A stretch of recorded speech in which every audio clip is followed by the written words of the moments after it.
So, you're an older man.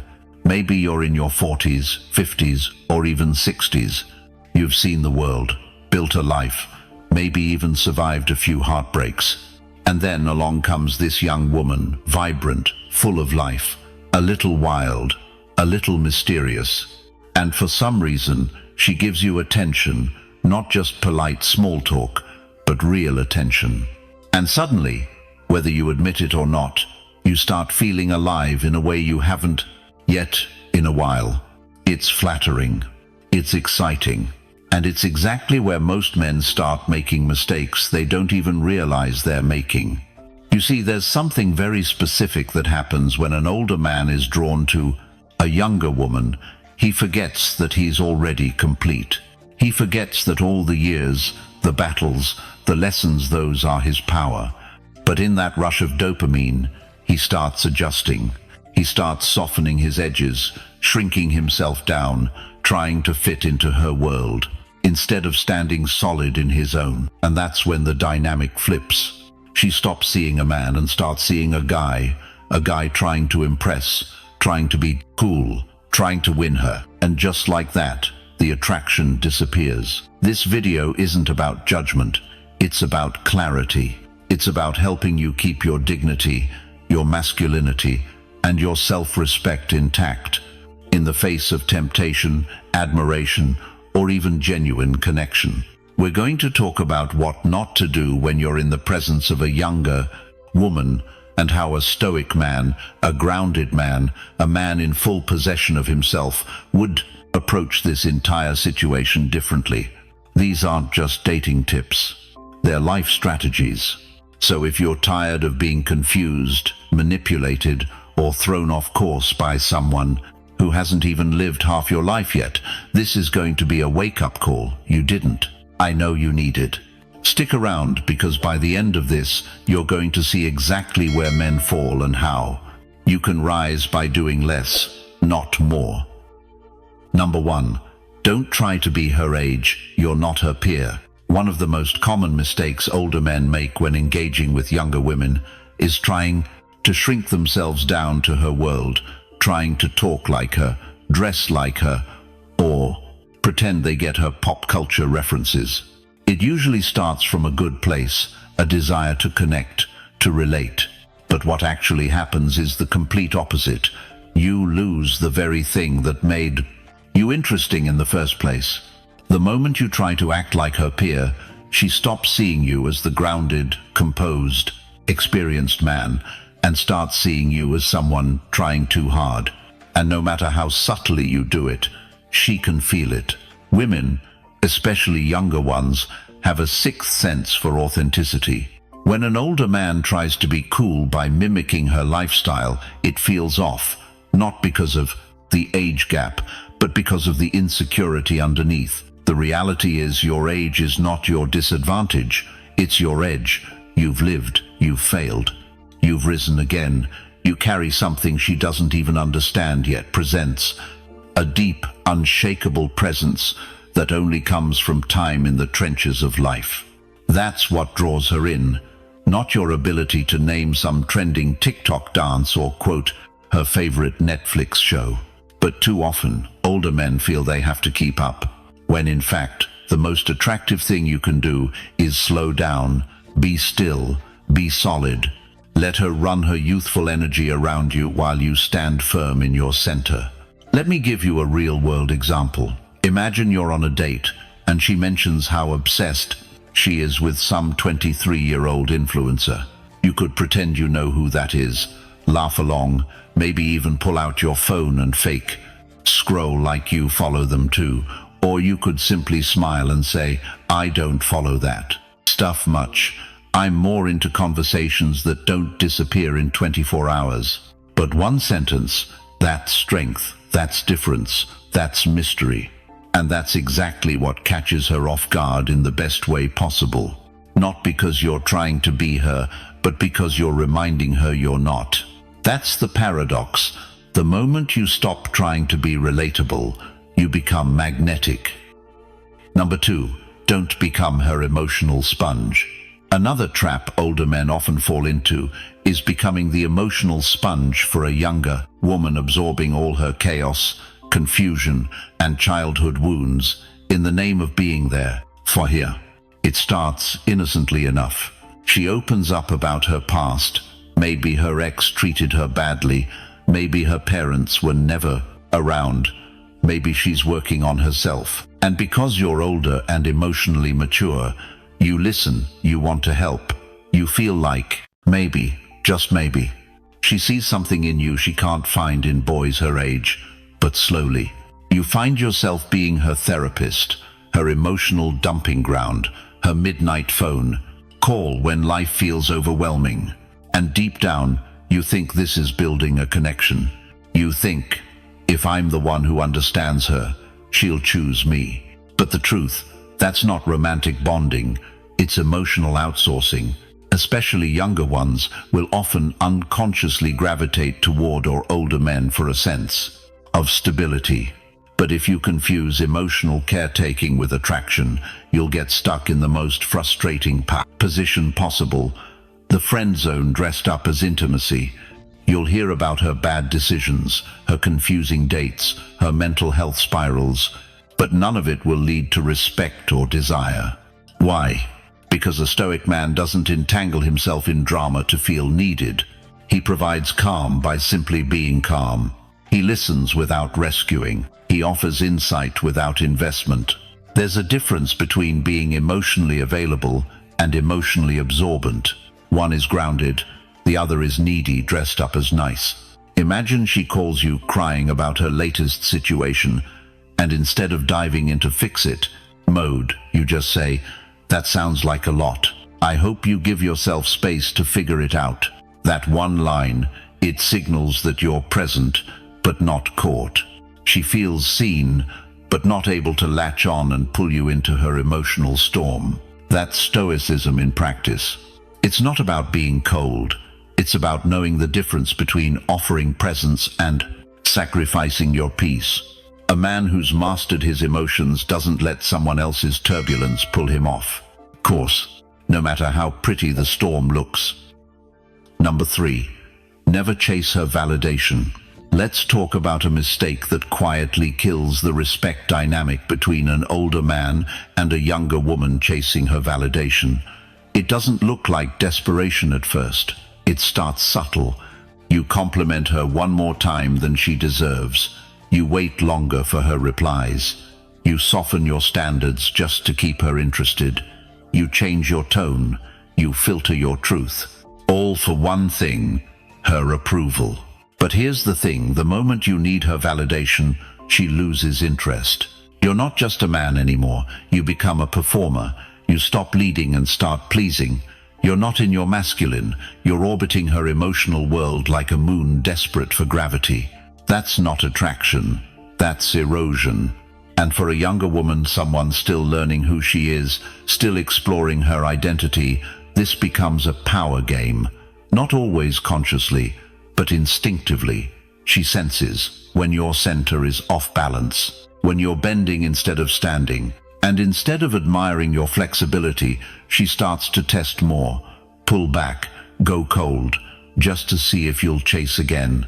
You don't win her respect by being agreeable. You win it by being centered. Stoicism teaches that a man's value is not dependent on how others see him, but on how he sees himself.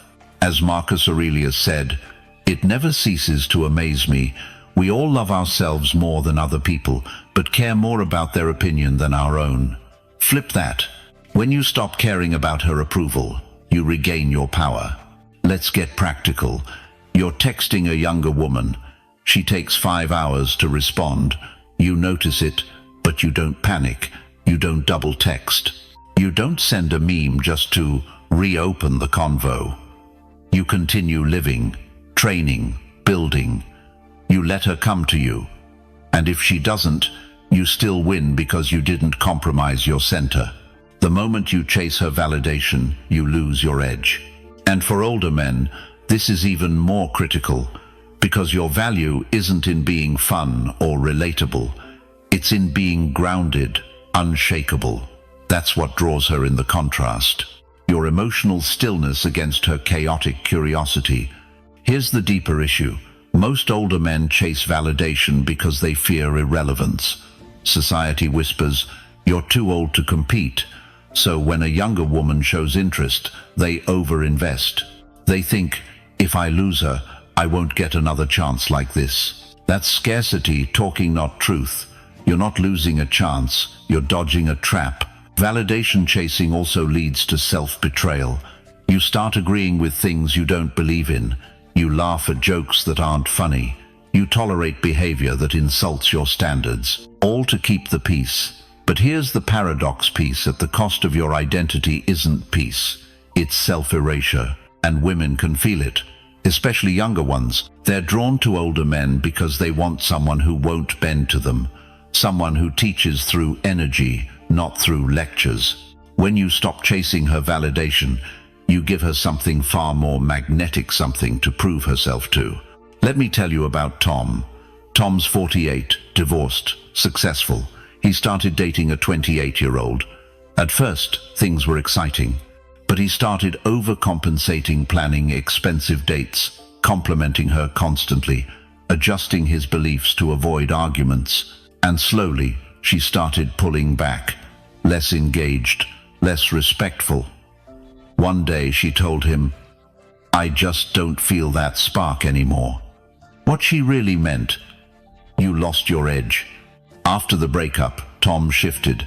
He stopped performing. He started working out again, built a new business branch, reconnected with his mission. Months later, the same woman reached out. And this time, he wasn't the same man. He didn't need her approval. He had become the man he should have been from the start. And she could feel it. That's the power of not chasing. That's Stoic strength in action. You don't need her to clap for you. You don't need her to agree. You don't even need her to stay. You just need to stay centered. And when you do, she'll either rise to meet you or fall away. Either way, you win. Comment below, "I lead from center," if you're done performing and ready to live in your truth. And don't leave yet, because what happens when you stop trying to impress might just flip the entire dynamic. Number 4, don't try to impress. Lead instead. You're not here to impress her. Let that sink in for a second, because everything in modern dating screams the opposite. Flashy dinners, clever text games. What do I say to make her like me? But if you're an older man dealing with a younger woman, trying to impress her is exactly what drains your presence and destroys your edge. Here's why. The moment you shift from leading to impressing, you move from masculine to performative. You make her the judge, you make yourself the contestant, and that subtle shift changes everything. Now you're not holding the frame, you're asking her to hold it. That dinner reservation you rushed to make, that new shirt you bought just because it might catch her eye, that carefully worded compliment you hesitated to send, she can feel all of it. Not in the details, but in the energy. And that energy says, "I hope this works." That's not attractive. That's insecure. Now don't get it twisted. Leadership doesn't mean domination. It doesn't mean barking orders or acting superior. It means direction, presence, stability. And when you're with a younger woman, especially one who's used to emotional chaos from guys her age, what she's secretly craving is someone who doesn't wobble, someone who doesn't need applause to move forward. You show that by leading. Leading isn't about being loud. It's about being decisive. You say, "Let's do this," instead of, "What do you want to do?" You move with certainty, not arrogance. You don't ask for permission to be masculine. You embody it. Let's flip the script with a real example. Imagine you're meeting a younger woman for coffee. Most older men try to impress right away, talk about their career, their cars, their travels. You don't. You sit down, relaxed, grounded. You ask her about her values. You listen without needing to agree or disagree. You don't talk to win. You talk to connect. You don't lead with flash. You lead with calm. And what happens? She leans in, not because you performed, but because you're anchored. You're not chasing her attention. you're commanding respect. Stoicism teaches this in every form. Epictetus said, "If you want to improve, be content to be thought foolish and stupid." Why? Because the Stoic man doesn't live to please crowds. He lives to align with principle. The same applies in dating. You don't shapeshift to fit what she wants. You live according to your direction. And if she aligns with that, great. If not, you keep walking. Here's what most men forget. Your job is not to impress Herods, to reveal who you are through how you act, how you hold eye contact, how you say no without flinching. That's leadership. That's real masculine energy. It's not loud, but it's unforgettable. And leadership extends beyond just decision-making. It's emotional leadership too. She gets emotional, you stay calm. She tests boundaries, you hold them. She tries to escalate drama, you disengage, not to punish but because peace is your standard. When you lead with stability, you give her something rare, a man she can trust even when she's uncertain. The men who impress may win her attention for a night. The men who lead, they stay in her mind for months, because they gave her an experience of polarity, of grounded masculine strength that doesn't ask for approval. So stop rehearsing what to say. Stop Googling the perfect lines. Stop trying to win her like a prize. You're not a contestant, you're the frame. Lead. Comment below. I move with direction if you're done performing and ready to embody presence. And don't miss this, because once you stop over-investing too soon, everything else falls into place naturally. Number 5. Don't project long-term fantasies early. You just met her. She's beautiful. She's young. She's showing interest. And suddenly, your mind starts racing. What if this actually becomes something serious?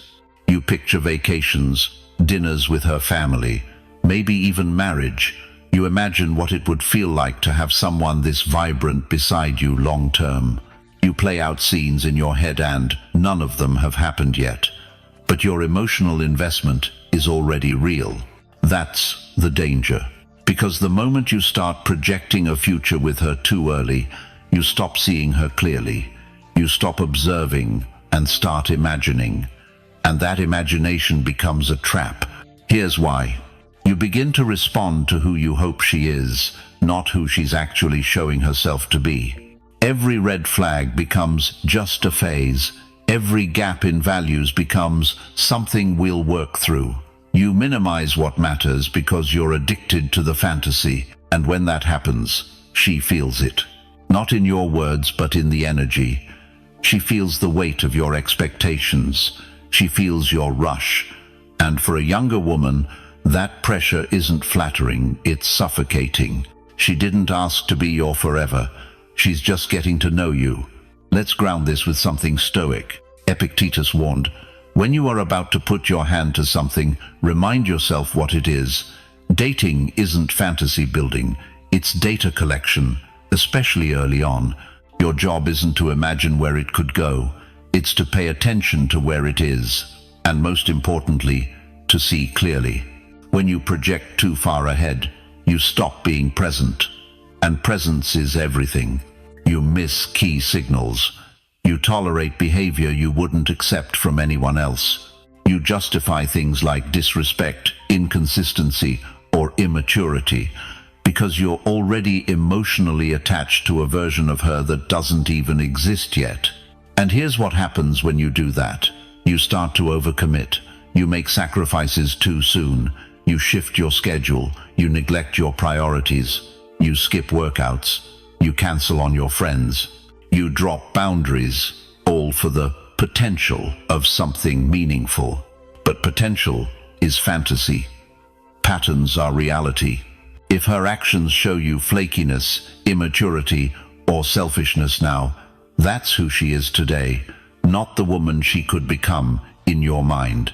And no amount of projecting changes that. There's nothing wrong with having hope, but hope without observation becomes delusion. And for an older man, that kind of delusion costs more than it does for a younger one. You're not just risking feelings, you're risking your time, your energy, your mission. And that's a price you can't afford to waste. Let me give you an example. A guy named Dean, 52, successful, emotionally intelligent, started dating a woman in her mid-20s. She was playful, spontaneous, magnetic. Within 2 weeks, he told his friends, "I think she could be the one." He started changing his routine to fit hers, skipped business trips, reprioritized his finances to build a future. But she wasn't showing the same commitment. She'd cancel last minute, ghost him occasionally, say one thing, do another. And instead of confronting it, he romanticized it, told himself, "She just needs time." Fast forward 3 months, she moved on. No warning, no closure, just disappeared. And Dean was wrecked not because of what he lost, but because of what he thought he had. He wasn't grieving her. He was grieving the future he created alone. That's what projection does. It builds castles in your mind that reality can't support. So what's the Stoic way? You stay rooted, you stay curious, but not committed too early. You observe patterns, not just potential. You slow the emotional pace even if the physical chemistry is strong. You don't imagine 10 years together before you've seen how she handles disappointment, stress, or conflict. Because attraction is easy, compatibility is tested. Instead of planning the future with her, watch how she behaves in the present. That's where the truth lives. Comment below. I live in the real if you're done fantasizing and ready to observe with clarity. And don't go anywhere. Because what happens when you stop being her option is something most men never learn in time.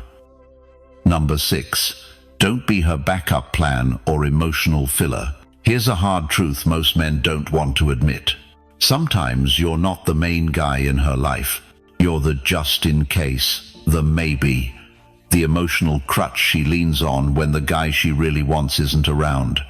You become her therapist, her entertainment, her safety net, but not her priority.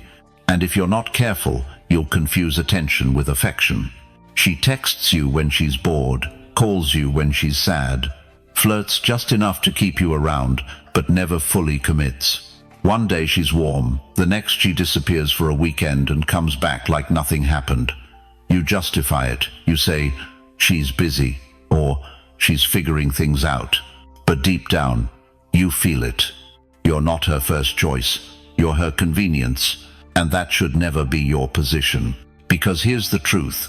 Women don't fall for men they can lean on. They fall for men they can look up to. If she knows you'll always be there, no matter how little she gives in return, she stops valuing you.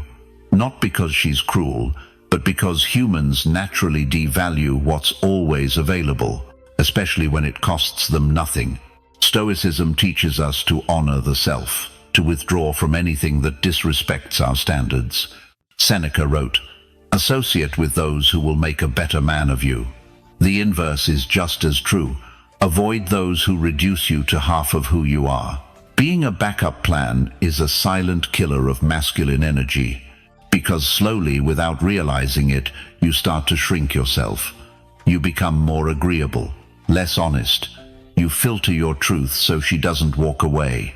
You keep showing up, hoping one day she'll see your worth. But women don't see your worth when you make yourself small. They feel your worth when you set boundaries and mean them. Let me give you an example. Paul, 47, started talking to a 26-year-old he met through friends. She was magnetic, smart, unpredictable. They'd hang out every couple weeks, great conversations, playful chemistry, but she never made anything official. She'd ghost for days, then call him crying about another guy. And Paul, he'd pick up every time. He thought being supportive would win her over. But what she saw, a man she could use to process her feelings, until someone else called.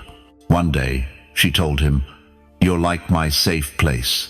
It sounded sweet, but Paul realized it wasn't romantic, it was convenient. He cut contact that night. 3 months later, she reached back out. This time, different tone. She saw he wasn't there to catch her anymore, and that changed the dynamic. Why? Because Paul reclaimed his position. He stopped being a safety net. He became a standard. You don't become desirable by always being available. You become desirable by being selective with your presence. You're not here to be the rebound, the placeholder, the man she cries to about the guy who actually gets her attention. You're the man who doesn't settle for half love. So what does this look like in practice? If she only calls when she's emotional but not when she's happy, step back. If she only texts you when she's lonely but avoids commitment, stop replying. If she treats you like an emotional sponge, absorb nothing. Let it bounce off. You don't need to block her. You don't need to be cruel. Just withdraw the privilege of your energy, quietly, firmly, without drama, because your energy is not cheap. Women don't regret losing the man who was always available.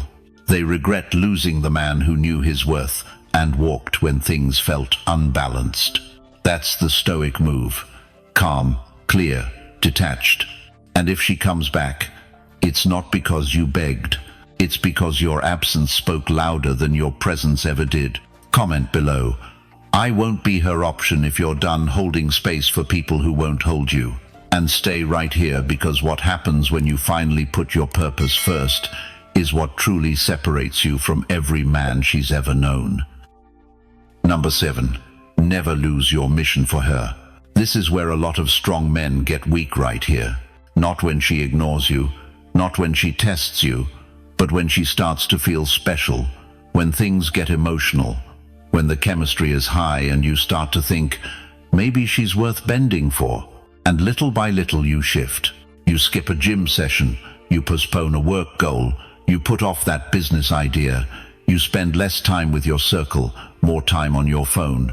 You start responding faster, changing plans to fit hers, rearranging your path so she can feel more comfortable in it. That's how it starts. It feels harmless, even romantic. But what's actually happening? You're stepping off your mission for her. And that's the beginning of the fall. Because women, especially younger women, want to be your mission. They want to feel safe inside a man who's already on one. They want to be part of your world, not the thing that defines it. You see, masculinity isn't about control, it's about direction.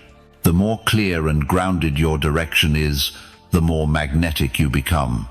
When you start leading with your mission, your purpose, your discipline, your Koj feels it. She might test you. She might challenge your priorities. But if you hold the line, she respects it, even if she doesn't admit it out loud. Stoicism teaches us this constantly. Marcus Aurelius didn't ask what others thought of his path. He stayed the course. He said, "A man's worth is no greater than his ambitions."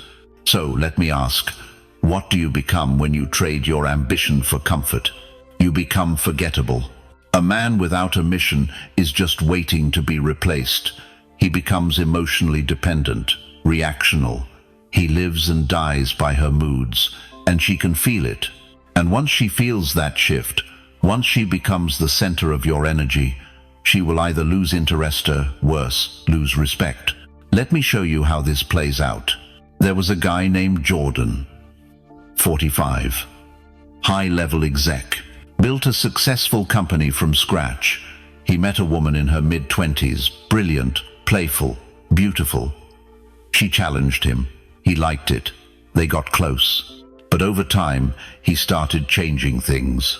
He skipped out on business trips, reworked his mornings to match her sleep schedule, delayed an investment because things were getting serious. From the outside, he looked like he was in love, but inside, he was drifting. He lost focus, he lost edge, and eventually he lost her. Why? Because she stopped feeling his leadership. He was no longer the man she was drawn to, the one who was building something, moving forward, alive with purpose. He became a passenger in his own life. That's the quiet death of attraction. Not because you failed, but because you forgot what made you powerful to begin with. Never confuse love with surrender. If she's truly right for your life, she'll want you focused. She'll want you obsessed with your growth, your work, your code. She'll want to fit into your fire, not be the reason you extinguish it. And if she leaves because you didn't put her first, let her. Because a man who stays on mission, who keeps building, keeps showing up, keeps growing, never runs out of options. But a man who gives that up to make it work with someone who doesn't value it, he runs out of himself. So stay on mission. Wake up on time. Take the trip. Invest in your vision. Train when you don't feel like it. Speak your truth, even if she pushes back. Let her feel the gravity of a man who doesn't bend for comfort. That's what inspires her. That's what keeps her close. That's what makes her respect last. Comment below, I never leave my path, if you're done shrinking for love and ready to lead with purpose. And don't stop here, because what happens when you refuse to trade standards for affection changes the entire game. Number 8. She wants a rock, not a puppet. Let's get something straight. She doesn't want you to bend to her. Even if she tests you, even if she pushes your buttons, even if she gets moody, distant or cold, what she truly wants is to feel you won't move. Not away from her, but away from yourself. You see, a younger woman may play with power dynamics. She may flirt and withdraw. She may say, you don't open up enough, and the next day say, you're too available. That back and forth isn't meant to confuse you, though it will if you're not centered. It's meant to reveal you. She wants to see what happens when she shakes you. Do you wobble? Do you chase? Do you try to guess what she wants and give it before she asks? If you do, you're no longer a rock. You're a puppet. And puppets never feel safe. Let me be clear. You can be kind. You can be compassionate. You can even be emotionally tuned in. But the moment you start rearranging your identity to match her emotional waves, she feels it and the attraction starts to fade. Because what she really craves is structure, not in the form of rules or control, but in the grounded energy of a man who knows who he is and refuses to shrink or swell just to make her happy. She wants to test your emotional walls, not to break them down, but to see if they're real. And if you don't have them, if you collapse the moment she frowns or pulls back or makes a sarcastic comment, then she realizes you're not leading, you're adapting. And that's not sexy, that's weak. Stoicism offers the exact frame you need here. Marcus Aurelius wrote, "The tranquility that comes when you stop caring what they say, or think, or do." That's what being the rock means. Tranquility. Stillness. A silent confidence that doesn't need applause or approval. It means holding your tone when she gets emotional, holding your space when she becomes inconsistent, holding your path when she tries to pull you off course. Let me give you a real-world snapshot. There's a guy named Drew, early 50s, grounded, successful, but divorced recently. He started dating a younger woman, mid-20s, energetic, unpredictable. At first, things were smooth, but then she started testing him, critiquing his routines, flirting in front of him, saying things like, "You'd be hotter if you dressed younger." Old Drew would have shifted, bought new clothes, tried to fit in, smiled and played along. But this Drew, he just smiled back and said, "That's funny, I like the way I move." He didn't flinch. He didn't defend himself. He didn't snap. He stayed centered. 2 days later, she asked to see him again, and not because he agreed with her, but because he didn't. That moment told her everything she needed to know: this man doesn't bend, not to please, not to prove, not to perform. He's the rock. Because here's the hidden truth. Most women don't trust the man they can control. They want the man who respects himself enough to say no without anger, and yes without need. They want to feel your weight, not your willingness. And if you're older, this is your biggest edge. Not that you have money, not that you have stories, but that you've done the inner work to know who you are, and you're not giving that away just because she's hot and half your age. That's the difference between attraction that lasts a night and attraction that lingers for months. You don't win her heart by becoming her puppet. You earn her respect by staying the rock she can't shake. Comment below. I hold the line if you're done shrinking and ready to stand your ground. And stay tuned, because the moment you stop letting her pull your strings, something powerful shifts in who really holds the frame. Number 9. Don't buy her time, command her attention. There's a dangerous idea a lot of older men carry when dating younger women. If I offer enough time, gifts, comfort, she'll stay. But here's the brutal truth. You don't buy a woman's attention, not the kind that matters, not the kind that lasts. You command it. Let's break that down. When a man starts paying too much, whether it's dinners, attention, emotional labor, he tells her one thing: my value is external. That if he doesn't spend, she won't stay. If he doesn't impress, she'll lose interest. And when she feels that, she might stick around, but not out of desire, out of convenience. And when a woman stays because it's easy, not because she's drawn to you, you've already lost. A younger woman, especially one who has options, doesn't need a sponsor. She needs a signal. A signal that you don't just have resources, you have restraint. That you're not trying to earn her attention, you're someone who naturally attracts it by the way you move, your presence, your energy, your direction. That's what commands attention. And the Stoics knew this. Marcus Aurelius didn't write about winning people over. He talked about inner stillness. He said, waste no more time arguing what a good man should be. Be one. That same idea applies here. Stop trying to perform like the right man. Just be him. Commanding attention doesn't mean being loud. It doesn't mean being arrogant. It means being so centered in your life that she has to lean in to understand what drives you. It means speaking less, moving with intention, and knowing your time is valuable even if you're alone. Let me give you a quick story. Dan, 50, met a 27-year-old at a networking event. They hit it off. She was fun, curious, and clearly used to attention. Most men threw money, compliments, favors. Dan didn't. He set plans that worked for him. He didn't chase texts. He showed up when he said he would, but never overextended. At first, she tested him. Took a while to respond. Showed a little attitude. Dan didn't flinch. He didn't try harder. He stayed calm, playful, unbothered. And what happened? She started chasing his time. Not because he gave more, but because he didn't need to. You command attention by living a life that doesn't need her in it, but would welcome her if she adds value.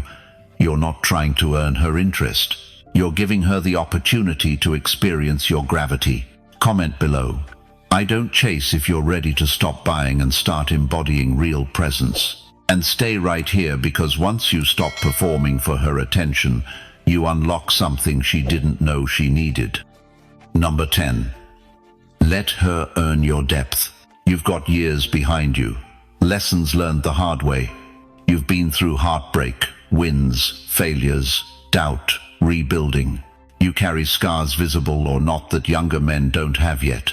That's depth, and it's powerful. But here's the mistake too many older men make.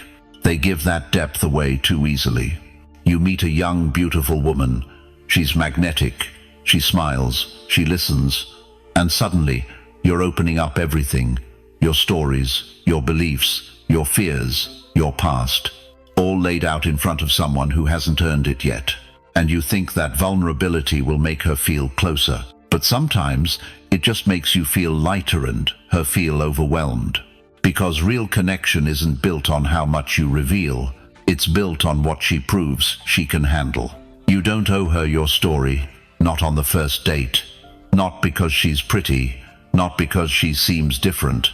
She may be charming, curious, sweet, but your inner world is earned, not given. Let her show you she has emotional maturity. Let her show up consistently. Let her push through her own triggers before you start unpacking your truth. It's the same reason you don't give a child the keys to a Ferrari. Not because they're not valuable, but because they're not ready to handle the responsibility. You've got wisdom, but wisdom dropped too soon becomes a lecture. You've got passion, But passion poured out too fast feels like pressure. Let her earn access to what's beneath the surface. And don't confuse being guarded with being cold. You can still connect. You can still be warm, fun, present. But you don't lead with your inner world. You don't try to be deep to impress her. You let time, behavior, and consistency reveal if she's even meant to go there with you. The Stoics would call this restraint, self-mastery.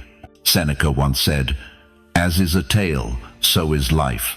Not how long it is, but how good it is what matters." The same applies to connection.